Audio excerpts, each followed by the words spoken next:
Samajwadi party के अध्यक्ष अखिलेश यादव ने दावा किया है कि आने वाले आम चुनाव में यूपी की सभी 80 लोकसभा सीटों पर उनकी पार्टी ही जीतेगी। अखिलेश यादव ने उमेश पाल हत्याकांड को लेकर भी सरकार को कैसे घेरा, ये देखिए।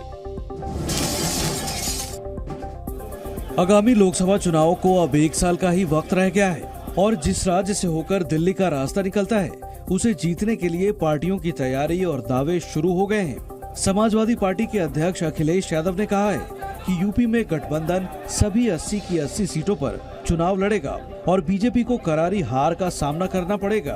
समाजवादी पार्टी और गठबंधन मिलकर के 80 की 80 सीटें लड़ेगा। अभी भारतीय जनता पार्टी ने जो हार देखी है, मैनपुरी में जो हार हुई है, वो अभी तक आकलन नहीं कर पाए कि इतना बुरा क्यों हारे। और बुरा इसलिए हारे कि महंगाई का इनके पास जवाब नहीं है, बेरोजगारी का जवाब इनके पास नहीं है, किसान की आय दोगुनी का जवाब नहीं है, और जो सुविधाएं जनता को मिलनी चाहिए, चाहे स्वास्थ्य की हो चाहे अन्य विभाग की, वो कोई सेवा नहीं दे पा रही। दरअसल अखिलेश यादव शनिवार को पार्टी कार्यकर्ता के घर एक कार्यक्रम में पहुंचे थे। इस दौरान उन्होंने उमेश पाल हत्याकांड का भी जिक्र किया। भारतीय जनता पार्टी को ये बताना चाहिए कि सुरक्षा के समय पर उन्होंने जो जांच की थी वो जिम्मेदारी किसकी थी? इंटेलिजेंस फेलियर है।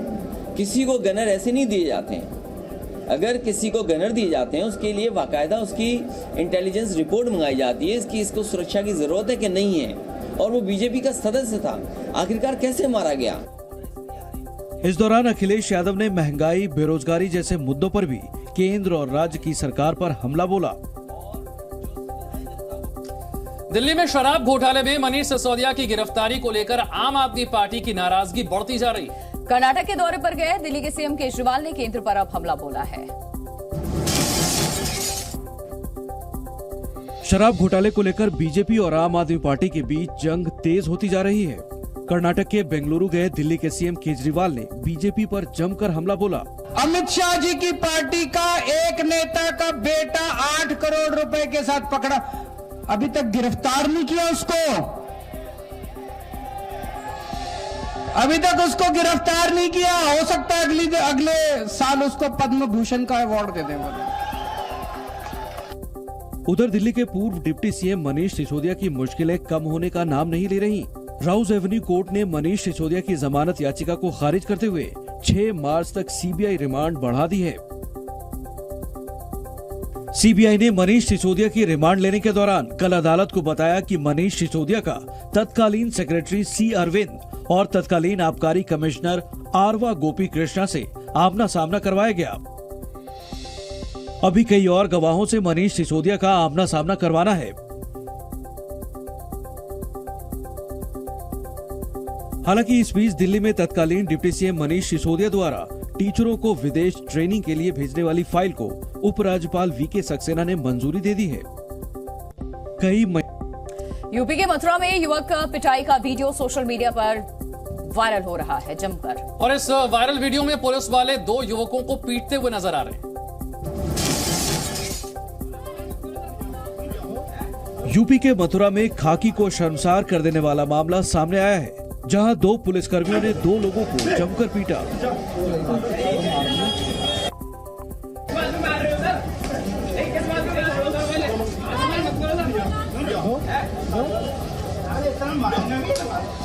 वीडियो रंगभरनी एकादशी पर परिक्रमा मार्ग का बताया जा रहा है।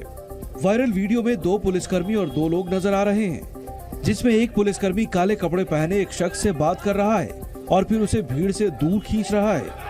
इसके बाद युवक का दोस्त आता है और पूछता है कि क्या हुआ है। युवक के सवाल का जवाब देने की बजाय दोनों पुलिसकर्मी एक के बाद एक करके दोनों युवकों की पिटाई शुरू कर देते हैं।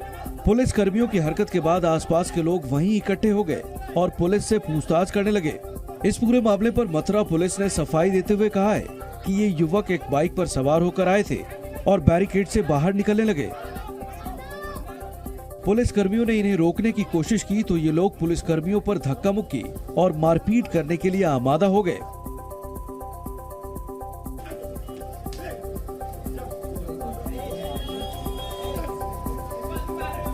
इस मामले को लेकर मुकदमा दर्ज कर लिया गया है और पुलिसकर्मियों के व्यवहार और आचरण की भी विभागीय जांच कर आवश्यक कार्रवाई की जाएगी।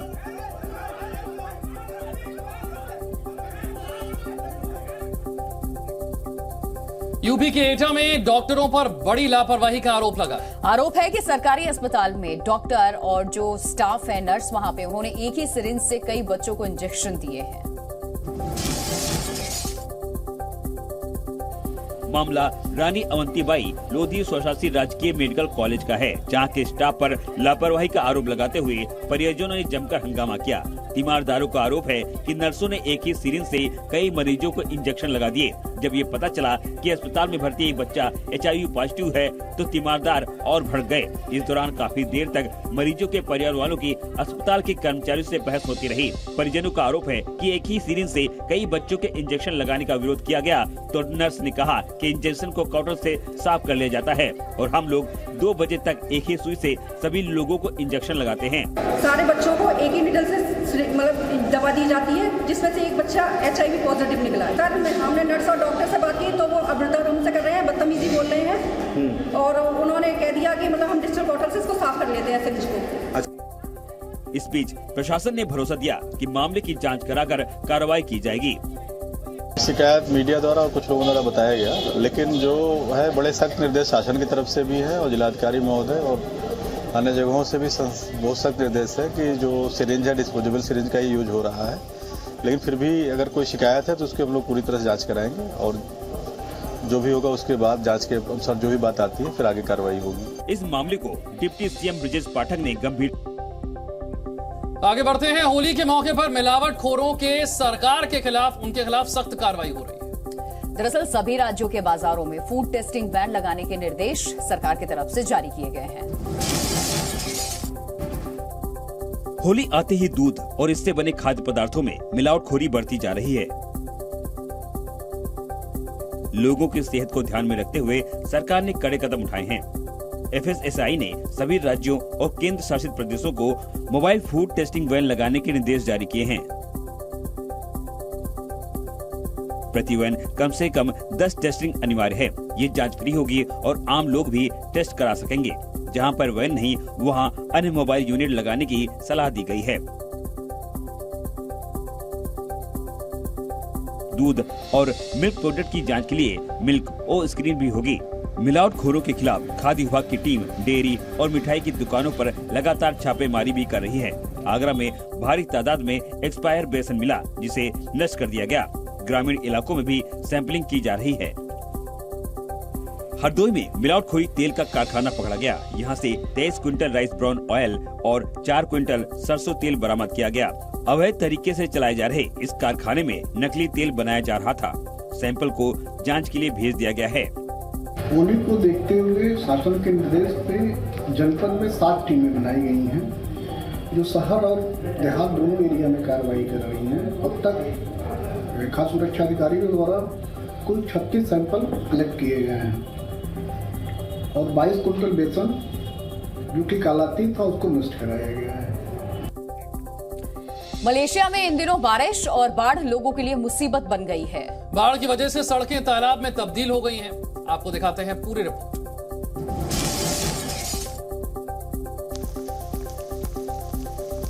दुनिया भर के कई देश इन दिनों कुदरत की मार झेल रहे हैं। कहीं पर बर्फबारी ने लोगों की मुसीबतें बढ़ा रखी हैं, तो कहीं बाढ़ लोगों के लिए परेशानी का सबब बन गई है। कुदरत का ऐसा ही कहर मलेशिया में भी देखने को मिल रहा है। मलेशिया में पिछले कई दिनों से हो रही लगातार बारिश से वहां के ज्यादातर इलाके पानी में डूब गए हैं। कई इलाकों में हालात बेहद गंभीर हैं। इन तस्वीरों को देखकर आप यहाँ के हालात का अंदाजा लगा पाएंगे।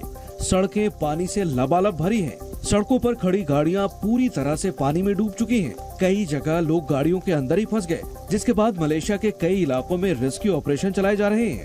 कई शहरों में बारिश बाढ़ की वजह से हालात ये हो गए हैं कि पूरा जनजीवन रुक सा गया है। बाढ़ बारिश की वजह से हालात ये हो गए हैं कि लोग ट्यूब की मदद से अपने बच्चों को सुरक्षित स्थान पर ले जा रहे हैं। इसके साथ साथ ट्यूब पर ही रखकर घर का जरूरी सामान लेकर सुरक्षित स्थान पर जाने को मजबूर हो गए हैं। बाढ़ की तस्वीर को देखकर लगता है मानो कोई नदी बह रही हो। मलेशिया में बाढ़ की वजह से 4 लोगों की मौत हो गई है, जबकि 40,000 से ज्यादा लोग अपना घर खाली कर चुके हैं। बाढ़ बारिश में फंसे लोगों को सुरक्षित निकालने के लिए लगातार रेस्क्यू ऑपरेशन चलाया जा रहा है।